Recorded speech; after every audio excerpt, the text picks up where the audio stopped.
I came down here to do a workshop today about the changes in the R&D Tax Credits scheme that have happened in the past 18 months and also ones that are coming up in the future to a group of various clients and interested parties. So it educates the companies around the changes that have happened with HMRC, what changes are coming up, and it also gives them hints and tips around how they can make sure that their claims are robust moving forward.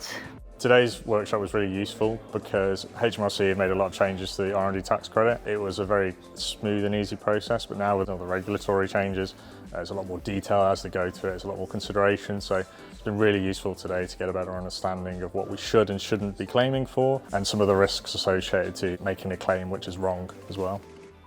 From the feedback I've had, I've found that most of the people who are here today have taken away the fact that there is a lot more that needs to be reported to HMRC than they have done in the past, and the amount of records and that they need to keep to make sure that their claim is robust.